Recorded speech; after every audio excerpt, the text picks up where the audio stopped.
जय श्री कृष्णा. आपण कालपर्यंत कृष्णाच्या छान छान गोष्टी ऐकतो आहेत. तर आजची आपली गोष्ट अशी आहे की जेव्हा अक्रूर याला गोकुळात घ्यायला येतो कृष्णाला न्यायसाठी.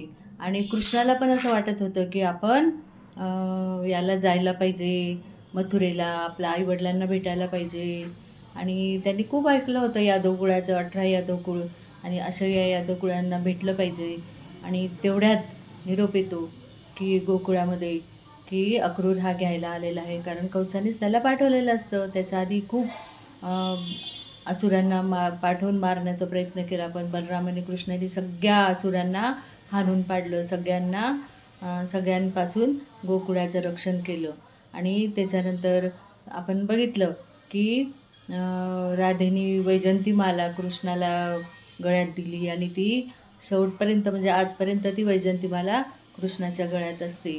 आणि तसंच रानवेलीचा मुकुट खोचून दिला होता राधेनी.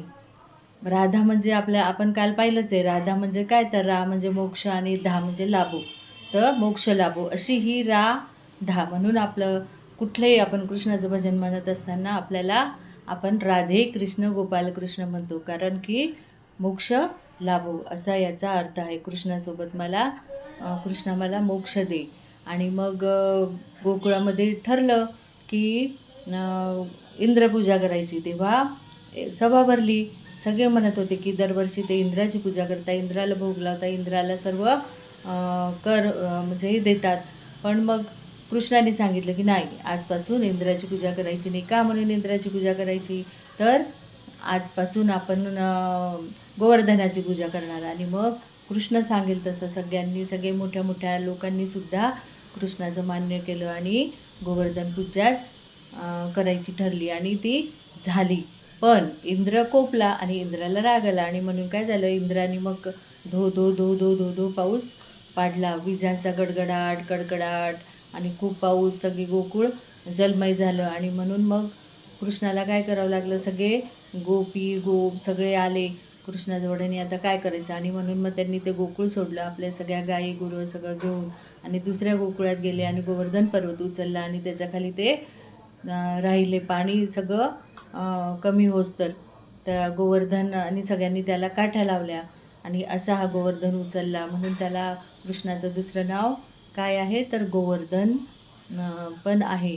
आणि मग नंतर अक्रूर जेव्हा घ्यायला येतो तेव्हा सगळ्या रात्रीतून सगळ्या गोकुळात वार्ता पसरते, आणि सगळे गोप सगळे सगळे कृष्णाचे बालमित्र येऊन त्या राजवाड्याच्या जो मेन वाडा दार असतं तिथे सगळे थांबलेले असतात. सगळ्यांचे चेहरे उतरलेले असतात आणि सगळे हतबल असतात. आणि आता कृष्ण जाणार आणि मग आमचं कसं होणार. राधा गोपी सगळ्या जसं जे असेल, जसा अवतार असेल त्या अवतारामध्ये त्या तिथं आलेल्या असतात. आणि खूप सगळ्यांचे चेहरे उतरलेले असतात, कोणीच काही बोलत नाही. आणि कृष्णाला पण जेव्हा माहिती पडतं की आता जायचं आहे, तेव्हा यशोदा माता आणि रोहिणी माता तर त्यांच्या कक्षातच त्या खूप हमसून रडत असतात, कारण वियोग होणार आहे कृष्णाचा, तर कोणालाच नको असतं. पण कृष्णाने आधीच सांगून ठेवलेलं असतं की बलराम दादा, आता आपल्याला इमोशनल म्हणजे ढिलं पडायची वेळ नाही आहे, तर आपण स्ट्रॉंग राहिलं पाहिजे, कारण की आपल्याला पुढचं कार्य करता येईल. आणि म्हणून मग हे दोघं मातेला भेटायला जातात. माता गळ्यात पडून हमसू रडते, म्हणते की कृष्णा जाऊ नको, आम्हाला सोडून जाऊ नको, कारण ह्या सगळ्यांना कृष्णाने आकर्षून घेतलं होतं आणि सगळ्यांना वेळ लागण्याची वेळ आलेली होती. कृष्ण हा त्यांच्या हृदयात होता.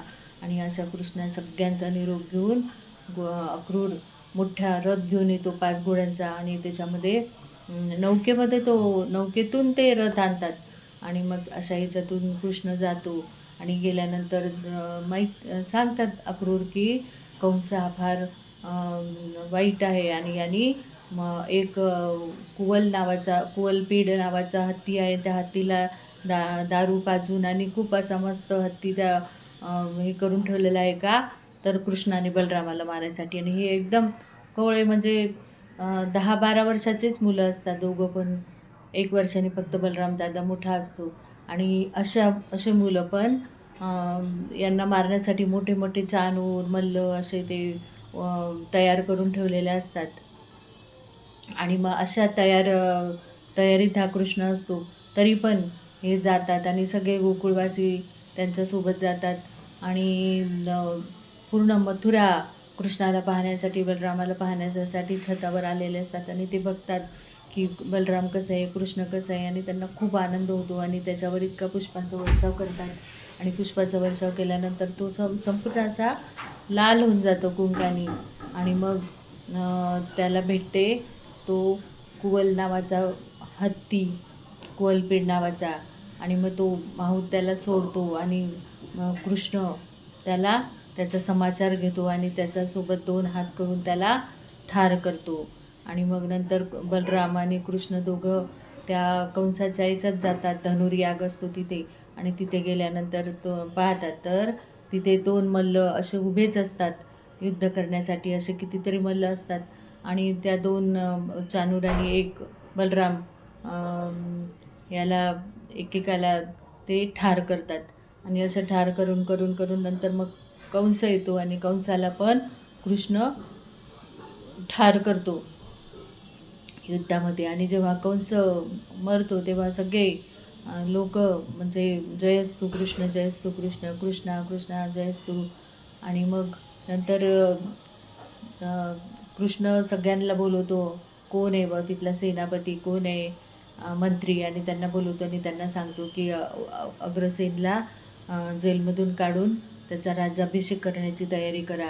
आणि आजोबांना तो जेलमधून काढून त्यांचा राज्याभिषेक करतो. आपल्या आईवडिलांना भेटतो, आपल्या आईवडिलांची सुटका करतो. आईवडिलांना खूप आनंद होतो. यशोदा माता तर त्याला घेऊन अशी आतुर होऊन खूप रडते, कारण की किती वर्षापासून जन्म झाला तेव्हापासून त्याला पाहिलेलंच नसतं. याला नंदबाबाला पण, वसुदेवाला पण खूप आनंद होतो. आणि मग पुढची तयारीसाठी मग तो सांगतो की आता आपण सावध राहिलं पाहिजे, कारण ह्या कंस आहे हा मरण्यानंतर काय त्याचं वाईट. आणि म्हणून याचा पण यज्ञ सगळं त्याचं पण विधिवत अंतिम क्रिया झाली पाहिजे. आणि त्या मामींना पण त्यांच्या माहेरी जाण्यासाठी मदत करा. सगळे हुकूम सोडतो कृष्ण आणि सगळं राज्य म्हणजे हे होऊन जातं. आणि मग त्याच्यानंतर अभिषेक करतात उग्रसेनाला. उग्रसेन तर एकदम भारावून जातो आणि म्हणतो, कृष्ण तूच हे सांभाळ. कृष्ण म्हणतो, नाही आजोबा, हे राज्य तुमचं आहे आणि तुम्हीच इथे राहिले पाहिजे. त्या पद्मावती राणी आणि यांचा अभिषेक करून हे करतात. त्याच्यानंतर मग कृष्णाची मुंज करतात, म्हणजे उपनयन संस्कार करतात. आणि उपनयन संस्कार केल्यानंतर मग त्याला गुरुकुली पाठवण्याचा हे करतात. तेव्हा सांदीपनी ऋषींचं गर्गमुनी सांगतात की सांदीपनी ऋषीच यांना कृष्णाला चांगले गुरु आहे. आणि त्याच्यासोबत उद्धव जातो त्याला सोडायला. आणि असे कितीतरी दूर दिवस लागतात तिथे पोचायला. आणि सांदीपनी ऋषींचा तो आश्रमात गेल्यानंतर सांदीपनी ऋषी पण कृष्णाची आतुरतेने वाट पाहत असतात, कारण की ते निर्गुण भक्ती करत असतात त्याची. पण सगुण साकार होऊन कृष्ण त्यांच्या इच्छात येणार आहे. आणि तेव्हा मग साकार होऊन कृष्ण येतो आणि तो सांदीपनी ऋषींना पण खूप आनंद होतो. आणि ते सांगतात की आपण उद्यापासून तुझी शिक्षा चालू करू. आणि मग सांदीपनी ऋषींच्या आश्रमामध्ये खूप सुंदर आश्रम असतो, खूप शिष्य असतात. आणि अशा याला आपण तिथे काय शिकले ते आपण पुढच्या गोष्टीत बघू.